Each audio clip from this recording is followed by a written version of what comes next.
Case 3. The bounding figure of blank house near Buckingham Terrace, Edinburgh. No one is more interested in psychical investigation work than Miss Torfrida Vincent, one of the 3 beautiful daughters of Mrs. H.D.B. Vincent, who is herself still in the heyday of life, and one of the loveliest of the society women I have met, though I have known her sister several years. I only met Torfrida for the first time a few months ago, when she was superintending the nursing of her mother, who had just undergone an operation for appendicitis. One day when I was visiting my convalescent friend, Torfrida informed me that she knew of a haunted house in Edinburgh, a case which she felt sure would arouse my interest and enthusiasm. It is unfortunate, she added somewhat regretfully, that I cannot tell you the number of the house, but as I have given my word of honour to disclose it to no one, I feel sure you will excuse me.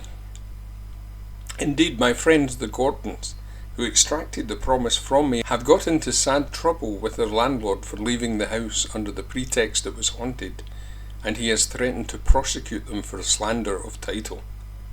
The house in question has no claim to antiquity. It may be 80 years old, perhaps a little older, and was at the time of which I speak let out in flats. The Gordons occupied the second story. The one above them was untenanted and used as a storage place for furniture. The first floor and the ground floor were divided into chambers and offices. They had not been in their new quarters more than a week when Mrs. Gordon had asked the night porter who it was that made such a noise, racing up their stairs between 2 and 3 in the morning. It had awakened her every night, she told him, and she would be glad if the disturbance was discontinued. "I'm sorry, madam, I cannot imagine who it can be," the man replied. "Of course it may be someone next door. Sounds are often so deceptive. No one inhabits the rooms above you." But Mrs. Gordon was not at all convinced, and made up her mind to complain to the landlord should it occur again. That night nothing happened, but the night after she was roused from her sleep at 2 o'clock by a feeling of something dreadful. Some dire catastrophe was about to take place. The house was very still, and beyond the faraway echoes of a policeman's patrol on the hard pavement outside, nothing, absolutely nothing, broke the universal, and as it seemed to her, unnatural silence. Generally at night time there were sounds one likes to assure oneself are too trivial to be heard during the day. The creaking of boards, stairs, nearly always the stairs, and the tapping of some leaf, of course some leaf, at the windows. Who has not heard such sounds, and who, in his heart of hearts, has not only been too well aware that they are nocturnal, exclusively nocturnal? The shadows of evening bring them visitors prying, curious visitors, grim and ghastly visitors, grey, esoteric visitors, visitors from a world seemingly inconsequent and wholly incomprehensible. Mrs. Gordon did not believe in ghosts. She scoffed at the idea of ghosts, and like so many would-be wits, unreasonably brave by day and the reverse by night, had hitherto attributed banshees and the like to cats and other animals. But now when all was dark, pitch dark and hushed, and she, for aught she knew to the contrary, the only one in the great rambling building, awake, she reviewed again and again, in her mind, that rushing up the stairs, the wind, it could not have been the wind. The wind shuts doors and rattles windows and moans and sighs and howls and screeches, but it does not walk the house in boots. Neither do rats. And if she had imagined the noises, why did she not imagine other things? Why, for example, did she not see tables dance and tea urns walk? All that would be fancy, unblushing, genuine fancy. And if she conjured up one absurdity, why not another? That was the conundrum for any skeptic. Thus did she argue naturally and logically, in the quite sensible fashion of a lawyer or a scientist, yet all the while her senses told her that the atmosphere of the house had undergone some profoundly subtle and unaccountable change.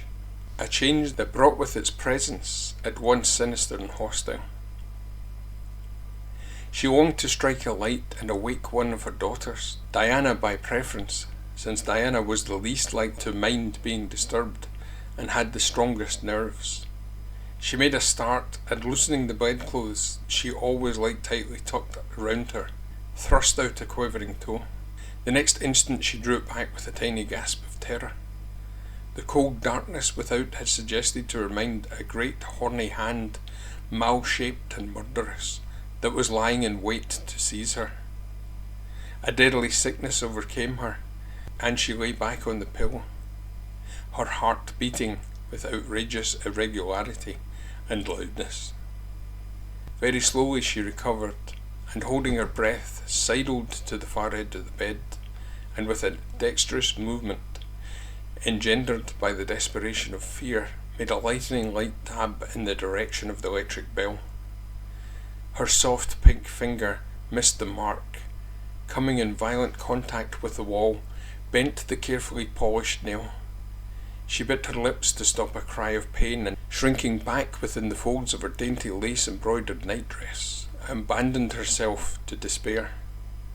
Her conscience of the unknown presence increased, and she instinctively felt the thing pass through the closed door, down the landing outside, when it dashed upstairs with a loud clatter, and entering the lumber room immediately overhead, began pounding its feet as if it were tied together backwards and forwards across the floor.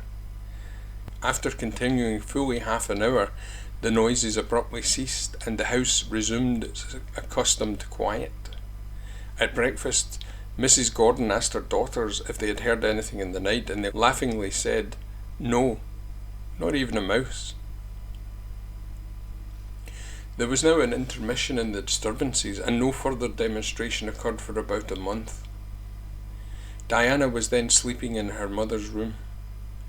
Mrs. Gordon being away on a visit to Lady Voss, who was entertaining a party of friends at her shooting box in Argyll. One evening, as Diana was going into her bedroom to prepare for dinner, she saw the door suddenly swing open, and something, she could tell not what, it was so blurred and indistinct, came out with a bound. Tearing past her on the landing, it rushed up the stairs with so much clatter that Diana imagined that she could see nothing, that it must have on its feet heavy lumbering boots.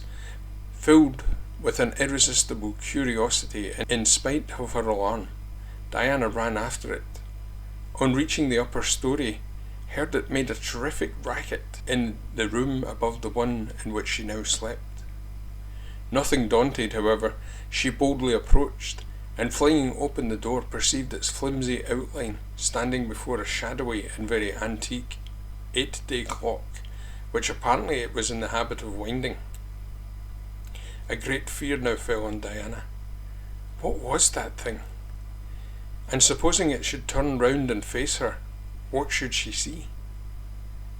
She was entirely isolated from her sisters and the servants, alone, the light fading, in a big gloomy room full of strange old furniture which suggested hiding places for all sorts of grim possibilities. She was assured now that the thing she had followed was nothing human.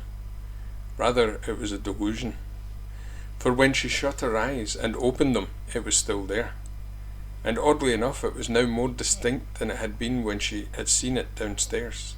And each pulsation of her heart sent cold chills of apprehension down her spine. Once she endured agonies through a mad desire to sneeze, and once her lips opened to scream as something suspiciously like the antennae of a huge beetle, and which she subsequently discovered was a devil's coach horse, tickled the calf of her leg. She fancied too that all sorts of queer shapes lurked in the passages behind her, and that innumerable unseen eyes were malignantly rejoicing in her terror. At last, the climax of her suspense seemed at hand. The unknown thing, until now too busy with the clock to take heed of her, paused for a moment or so, as if undecided what to do next, and then slowly began to veer around. But the faint echo of a voice below calling her name broke the hypnotic spell that bound Diana to the floor, and with a frantic spring she cleared the threshold of the room. She then tore madly downstairs, never halting till she reached the dining room, where she sank on a sofa and, more dead than alive, panted out to her amazed sisters a full account of all that had transpired.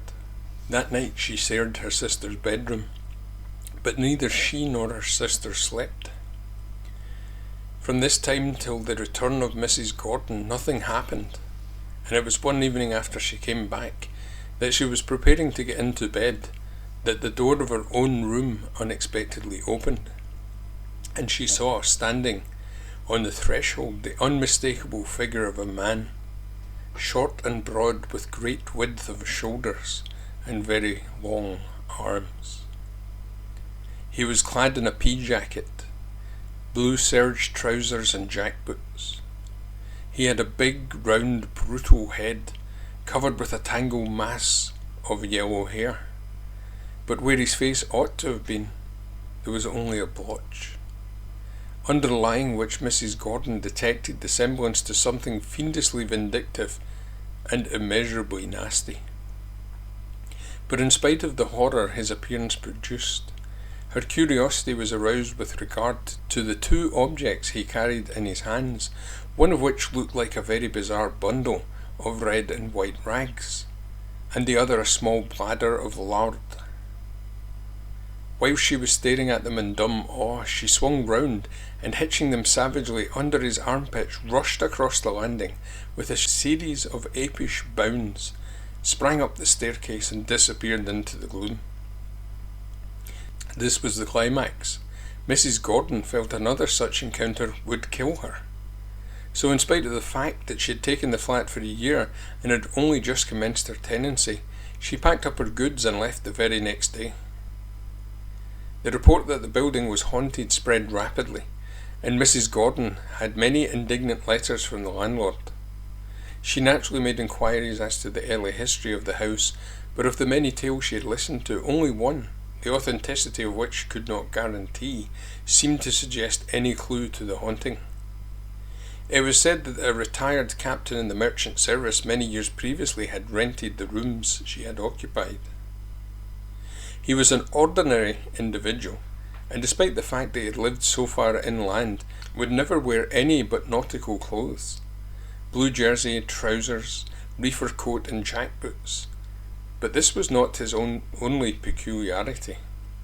His love of grog eventually brought on delirium tremens, and his excessive irritability in the interval between each attack was a source of anxiety to all who came in contact with him. At that time there had happened to be a baby in the rooms overhead, whose crying so annoyed the captain that he savagely informed its mother that if she did not keep it quiet, he would not be answerable for the consequences. His warnings having no effect, he flew upstairs one day, when she was temporarily absent, and snatching up the bread knife from the table, decapitated the infant. He then stuffed both its head and body into a grandfather's clock, which stood in one corner of the room, and retiring to his own quarters, drank till he was insensible. He was of course arrested on a charge of murder, but being found insane, he was committed, during His Majesty's pleasure, to a lunatic asylum. He eventually committed suicide by opening an artery in his leg with one of his fingernails. As the details of this tragedy filled in so well with the phenomena she had witnessed, the Gordons could not help regarding the story as a very probable explanation of the hauntings. But remember, its authenticity is dubious.